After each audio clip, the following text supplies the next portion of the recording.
Let's be honest. Disney Star Wars is shit. It always has been shit, and it always will be shit.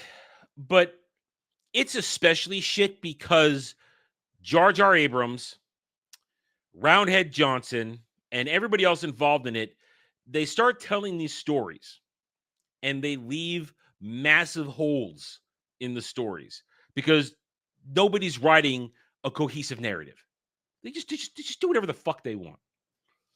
And we have watched for what now? Over a decade after they put out these dog shit movies, these dog shit shows, they then release supplementary material to fill in the plot holes. Oh, why did you have to be so brave? To fix it, to try and, to use the term, make it make sense. And yesterday we got an announcement, one of the last things announced at Comic-Con from New York. They announced that they've got a new book coming out in the Disney canon called Star Wars Legacy. The novel by Madeline Rue, a woman, follows Leia's training of Rey between Last Jedi and Rise of Skywalker and shows how they repaired the Skywalker lightsaber. No, first of all, it's Anakin's lightsaber. It's not the Skywalker lightsaber. It's just Anakin's lightsaber. All right? And Anakin's lightsaber is just a lightsaber. It doesn't have any special abilities or powers. Lightsabers don't work like that. They are tools. Now, a tool is only as good as it's constructed, but they're tools. So trying to tell us, first of all, this whole thing, this whole Disney crap of this is the Skywalker lightsaber. It's so important. No, it's Anakin's lightsaber. It was important when Luke got it. It was important when Luke lost it, because then he had to make his own lightsaber to complete his training. Because one of the final steps before you become a full-fledged Jedi Knight is you construct your own lightsaber. And then, of course, if you read real Star Wars, Juro Sabaoth collected Luke's hand and his lightsaber and made Luke a clone that we saw in Heir to the Empire trilogy, in the Dawn trilogy. Point is, this is ridiculous. Read more about the book in every other Star Wars publishing announcement. They even decided they're going to try and bring back the High Republic. And so there's some brain dead stanza going, see, the High Republic successful. It's not over. No, it was a disaster. Disaster. Just like this retarded book. Nobody in their right mind asked if anybody gives a damn about Rey's training. And you know what this is? This is the admitting that they never had Rey train.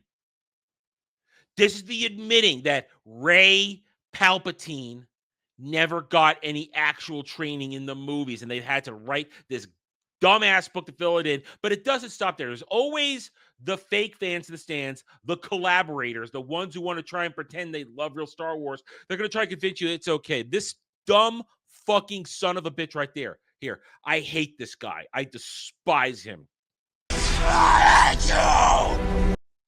Because every chance he gets, he will use Disney Star Wars to delegitimize real Star Wars and use real Star Wars to prop up Disney Star Wars while then shitting on it.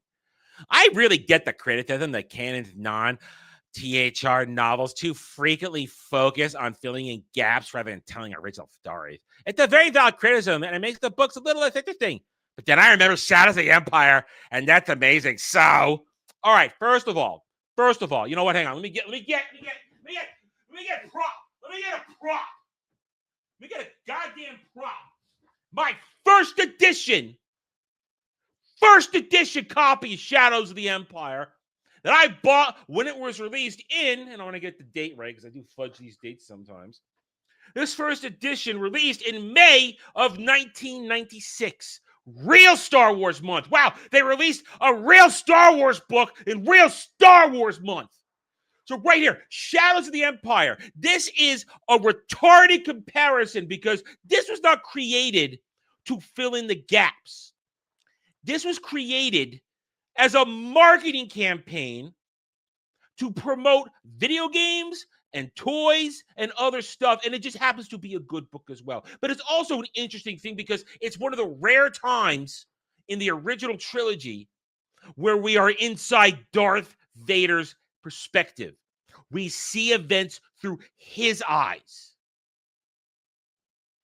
This book is not just we're filling the gaps between original stories, because it had been 13 years since Return of the Jedi.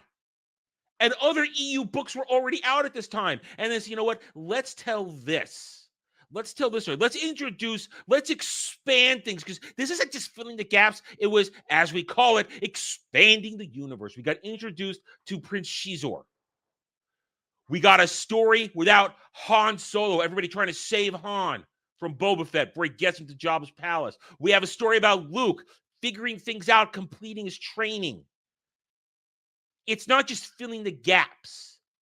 It's not answering questions that were burning. No one really had the burning question of, gee, I wonder how Luke finished his training. We never had those burning questions because we saw it. We saw that he had completed his training. We knew it had been a year and a half. And he had finished some stuff, and he built a lightsaber. We didn't need this, but we got something that expanded the universe, expanded the lore. Impressive. Most impressive. Characters, events, and as I said, the fascinating moment at the time, this is 1996. We had not had, not counting novelizations of the original trilogy, not counting those. I don't count those. I'm talking about new stuff. We had never had a story like this with Darth Vader's perspective like that. Now, I never read Splinter in the Mind's Eye, so I don't know that. And that Splinter in the Mind's Eye doesn't really count. It doesn't count. He may have officially kind of been the beginning of the EU, but it doesn't really count because it doesn't really fall in. Because when you look in the timeline, it's not listed in the timeline of events. So this is a retarded comparison. Oh, then I remember this, so it makes it all right. No. One of these things is not like the other. One is dog shit. One is real. Real Star Wars. Real Star Wars. People care about real Star Wars. People don't care about Disney Star Wars. And I guarantee nobody of merit or note will buy Star Wars Legacy, telling the story of Rey's training. Thanks for watching, everyone. If you enjoyed the video, hit that like button, subscribe to the channel. Check out my gaming channel at Renaissance Nerd Arcade and follow me on X Twitter under @TheRedNerd. Thanks again for watching. Take it easy.